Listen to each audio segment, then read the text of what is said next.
Du Trizac. S'il y en a un dont la sagesse n'est pas encore arrivée avec le temps, c'est bien lui. Toujours aussi mordant que les premiers temps. Benoît Dutrizac. Alors, on a la mairesse, c'est pas rien, mairesse de Longueuil avec nous, Catherine Fournier. Fournier, bonjour. Bonjour. Bon, est-ce que tout va bien? Tout est correct? Là, on part sur de bons pieds? Oui, on part de bons pieds. C'est la rentrée scolaire demain, chez nous, sur la Rive-Sud. Puis là, vous avez pris des décisions, la sécurisation des zones scolaires. Dites-nous le processus mental là, derrière ça pour arriver à quel résultat? D'abord, c'est assez clair en faisant du porte-à-porte dans nos quartiers que la sécurité dans les rues, puis particulièrement autour des écoles, c'est, et de loin, la préoccupation numéro 1 chez nous à Longueuil. Mais j'imagine que c'est comme ça un petit peu partout à travers le Québec. Ah oui. Puis c'est assez drôle, on en rit un peu avec les gens parfois parce que on a tous l'impression que c'est dans notre rue que ça roule le plus vite, que c'est autour de notre école. Mais sérieusement, il y a des enjeux de sécurité, surtout parce que les aménagements n'ont pas souvent été conçus pour induire des changements de comportement de la part des automobilistes. Nous, par exemple, à Longueuil, il y a beaucoup d'écoles qui sont dans des vieux quartiers où l'urbanisme a été pensé en termes de rues très, très larges, puis nécessairement, dans ces cas-là, les automobilistes, on est tous un peu coupables, on a moins tendance à ralentir. Mais est-ce que ça veut dire qu'avant, les gens étaient plus civilisés? Il y avait moins de voitures. Les enfants marchaient là, pour aller à l'école. Tout à fait, mais il y avait moins de voitures. Puis là, il y a une espèce de cercle vicieux qui s'est créé, je pense, dans nos villes. Puis encore là, c'est vraiment partout pareil. Ouais. C'est que parce que les parents ont le sentiment, puis avec raison, c'est un sentiment légitime, de se dire c'est moins sécuritaire pour mon enfant parce qu'il y a plus de voitures, bien là, le parent va être plus incité à prendre sa propre voiture pour aller reconduire son enfant, ce qui augmente encore plus le trafic. Et on appelle ça le fameux syndrome de la porte, c'est que les parents souvent veulent venir déposer leur enfant le plus près possible de la porte, ce qui crée une espèce de congestion monstre, puis ça rend ça encore plus dangereux pour les enfants qui marchent encore. Mais qu'est-ce qui s'est... Je peux pas vous poser la question, je vous la pose pareil, là, mais qu'est-ce qui s'est passé, là? Tu sais, moi, là, je suis un vieux, là, je marchais à l'école. Mes enfants, là, on les envoyait à pied. Moi, je marchais, puis je prenais mon vélo. Vous aussi, c'est ça. Puis là, tout à coup, il y a des parents qui ont leur chérubin, là, qui tombe du ciel, là, qui est tellement merveilleux. Ils font des U-turns, ils roulent les pères douchebags, les mères à moitié folles, là, qui doivent rentrer. Ils sacent des autres enfants, là. C'est juste leur enfant. Qu'est-ce qui s'est passé socialement? C'est un bon débat. Je pense qu'il y a peut-être une partie de la pression de la société, pression de performance, d'arriver, d'être à l'heure ou d'accomplir davantage. Je sais pas si on pourrait faire une corrélation avec ça. Mais comme je vous dis, je pense que la plupart du phénomène est vraiment une cause à effet en fait, c'est un effet boule de neige, dans le sens où plus il y a de gens qui le font, plus la situation devient chaotique, plus le stress augmente. Puis, comment on défait la boule de neige, là? Ouais. Là, vous avez des une propositions. bouchée à la fois. Oui, exact. On s'est adjoint les services de Vélo Québec pour appuyer la ville dans l'élaboration de notre plan de sécurisation parce que historiquement, les villes, en tout cas Longueuil, comment on fonctionne, mais encore une fois, je pense que c'est comme ça que fonctionne la plupart des municipalités. On va analyser les demandes de circulation, donc par exemple les plaintes, les requêtes à la pièce. C'est-à-dire que si vous, par exemple, vous appelez la ville pour dire, écoutez, moi, je pense que ça prendrait un stop au coin de la rue de mon enfant. Ouais. On va prendre votre demande, ça va aller dans le lot de toutes les demandes qui ont été faites. Puis, soit dit en passant, moi, quand je suis arrivée à la ville comme mairesse, il y avait 600 demandes en attente. Plus de 600 demandes. Et là, il va y avoir une équipe... De citoyens, là. Oui. Et là, il y aura une équipe d'ingénieurs qui va analyser votre demande de stop, une 40aine de pages d'analyse pour un stop, et ensuite va rendre sa décision à savoir s'il doit ajouter le stop ou pas, mais c'est sans compter tous les aménagements autour. Là, vous avez congédié les ingénieurs. Non. L'expertise des ingénieurs est précieuse, mais ce que nous, on s'est dit, c'est qu'on veut se doter d'un plan de match qui soit concerté. On veut plus aller dans l'analyse à la pièce pour toutes sortes de raisons. D'abord parce que ça prend pas en considération le reste des corridors scolaires, des quartiers. Puis aussi parce que historiquement, et de manière générale, il n'y a pas vraiment de requêtes qui nous viennent de quartiers plus défavorisés sur le plan social. C'est un peu comme une pyramide de Maslow. Souvent, quand on sait comment contacter la ville, quand on prend le temps de le faire, ce qui est tout à fait correct de le faire, puis j'invite les gens à continuer, mais c'est qu'il faut se rendre compte qu'il y a une partie de la population qui ne fait pas ça parce que ils se demandent s'ils vont arriver à nourrir leurs enfants le soir. Là. Donc, il y a des niveaux d'ordre de priorité. Exact. Puis ça, c'est toute la littérature scientifique aussi qui le démontre, mais quand on observe aussi dans nos quartiers, on peut le constater.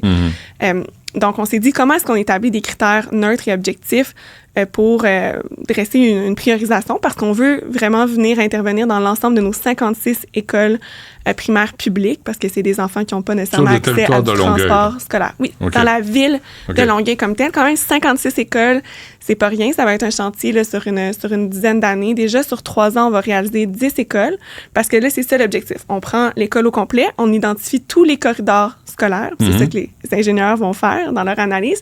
Puis on va venir cibler toutes sortes d'interventions, que ce soit des passages pour piétons, des afficheurs de vitesse, des intersections qui seront rehaussées, des ralentisseurs, des dos d'âne, comme on les appelle communément. Donc tout ça, puis on va venir intervenir sur tous les corridors scolaires de l'école d'un coup. Par exemple, dans un été donné, on se dit, OK, on fait telle école. C'est sûr que nos équipes à l'interne vont bâtir une expertise, donc la cadence va pouvoir être accentuée dans les prochaines années. Donc quoi, mettre des dos d'âne pour ralentir la circulation, est-ce qu'il va y avoir des policiers? Parce qu'en même temps, il n'y a rien de mieux qu'une bonne contravention pour peut-être faire réaliser à un parent, t'as le pied pesant. Sur le coup, oui, mais encore là, la littérature montre que après quelques jours, quelques semaines, les comportements vont se répéter. Ce qui va vraiment changer... La police ne reste pas. Elle vient les premiers jours, puis après, elle disparaît. Mais réalistement, on n'a pas les moyens d'avoir des policiers à tous les coins de rue non plus. Là. Ce serait pas Parlez-moi pas de même. Pas à tous les coins de rue. Non, mais à toutes les écoles. On peut pas le faire. On peut pas avoir des équipes de police devant chacune des 56 écoles. Faire un petit coucou par semaine. Mais oui, bien ça, c'est sûr que les policiers, puis surtout dans des moments où on veut faire de la sensibilisation. Mais pas avec des panneaux, puis pas avec assis dans leur char, là. Dehors, avec le monde, sur le trottoir. Pas assis à se dire, il roule vite, hein. Se lever, sortir de l'autopatrouille. Bien, c'est ce que nos équipes font. Moi, j'ai confiance dans les équipes de patrouille qui sont sur le terrain, qui sont d'ailleurs très actives en prévision de la rentrée scolaire. C'est une adéquation. Il faut de la sensibilisation, il faut de la présence policière, bien sûr. Mais ce qui va changer le plus les comportements, M. Tretizac, c'est vraiment les aménagements autour des écoles. Donc, Longueuil met les moyens pour qu'on puisse... Là, vous commencez ça là. Oui, dès l'été prochain. Puis en fait, dans l'intervalle, on a un projet qui s'appelle Marie École de quartier. Fait que ça peut s'additionner aux aménagements, mais c'est un projet qui est pris en charge par l'école, par la communauté, où grâce à la signalisation puis l'implication de bénévoles, on va venir fermer à la circulation automobile les rues devant l'école entre les heures d'arrivée et de sortie des élèves. Donc, c'est pour éviter le fameux syndrome de la porte. On ne pourra pas se rendre en auto. Donc là, c'est de dire, OK, les enfants, on marche, puis c'est sécuritaire de le faire parce qu'il n'y aura pas de circulation automobile. On marche, on prend son vélo. Là. Vous savez que vous avez du front, là. Fournir, là. Ça se fait pas. Demander aux chérubins de marcher un coin de rue. Pensez-vous? C'est scandaleux. La DPJ est sur la 2, avez-vous parlé? Mais je pense que puisqu'il n'y a pas d'automobile, on ne devrait pas avoir cette espèce de réaction-là. Puis en fait, les écoles, on l'a déployé dans 2 écoles là, pour l'automne. École Hubert-Perron dans le Vieux-Longueuil, École Monseigneur-Forget dans l'arrondissement de Saint-Hubert, quartier La Flèche. Puis en fait, c'est l'école qui devait accepter d'embarquer, là, justement pour éviter, pour qu'on puisse... Après, c'est des exemples qui font école. Parce que les gens voient comment ça se passe. Moi aussi, j'ai le goût de l'avoir dans mon école. Fait qu'il fallait trouver des volontaires où il y aurait peut-être moins, effectivement, de questionnements, où les parents étaient prêts à embarquer. Puis après, j'ai confiance que ça puisse faire des petits. Puis d'ailleurs, ça fonctionne très bien. Une ville comme Vienne, en Autriche, a ce modèle-là qui est implanté dans l'ensemble de ces écoles. Puis on a vu quand même, je pense que c'est la Ville de Québec qui va aller de l'avant aussi avec une expérience. Donc, éloigner les voitures, laisser les enfants marcher, ça va leur faire du bien aussi. Puis pour redonner confiance aux parents aussi, de laisser leurs enfants marcher ou prendre leur vélo. Avant qu'on se quitte, l'an passé, là, le service de police de Longueuil, il me semble, a lancé une campagne avec des sacs à dos radars sur les enfants. Qu'est-ce qui est arrivé avec ça? Oui, bien, en fait, pendant quelques années, puis probablement qu'il n'exclut pas le refaire cette année. Dans le fond, c'était une opération où un afficheur de vitesse était installé sur un sac à dos d'enfant, donc avec un vrai enfant, donc ça pouvait... C'est sûr que c'est des images qui frappent beaucoup. Ça demeure dans le registre de la sensibilisation. C'est bien. Il faut que ça soit couplé avec des meilleurs aménagements. C'est un peu comme la limite de vitesse. On fait juste baisser les limites, ce qui est une chose bien à faire. Ouais. Si on ne met pas de ralentisseur, si on ne refait pas la rue de sorte à ce qu'il y ait des obstacles à la circulation, les gens vont quand même en profiter pour rouler plus rapidement s'il n'y a pas de présence policière. Quelle entente avez-vous eue avec parce que c'est les autobus scolaires là, qui décident l'horaire des écoles au Québec? Ce qui est quand même une aberration, là, on s'entend-tu? C'est les autobus scolaires. Vous, là, les autobus scolaires, il y en a qui roulent en cow-boy. Probablement, effectivement. Non, je vous le dis. Non, mais c'est faites-moi confiance. Ah oui, j'en j'en doute pas. C'est sûr que c'est moins une problématique, le transport scolaire, pour nos écoles primaires publiques, parce que généralement, c'est des écoles de marcheurs, quartier, ouais. effectivement, des écoles de quartier, donc il n'y a pas vraiment de transport scolaire. Puis d'ailleurs, les écoles privées sont pas visées là, par notre programme, pas parce qu'on veut nécessairement exclure les écoles privées, mais c'est parce que c'est à peu près 100% des élèves qui prennent soit le transport scolaire, soit qui doivent avoir un transport de la part de leurs parents. Ben, c'est une belle initiative. Vous avez vu la nouvelle là, du père de famille, de petit pit de 6 ans, là, qui a dit au douchebag de se calmer. T'as allé chercher son père, a sorti un gun, l'ont fait mettre à genoux. Vous savez, là, c'est rendu complètement insensé. Ah ouais, c'est des situations qui dégénèrent. Ouais. Ça n'a aucun sens. Puis, comme on se disait avant le début de l'entrevue, on en a eu des situations de cette ampleur-là. Peut-être pas exactement comme ça à Longueuil, mais des fois, c'est fou, c'est la tension qu'il peut y avoir. Donc, c'est aussi une façon de redonner confiance aux gens dans nos aménagements, puis en espérant que ça puisse... Tout ça dans le cadre des écoles, là, face aux enfants, tu sais, on est rendu... C'est sûr que c'est préoccupant. Ça commence quand, là, tout ça, là?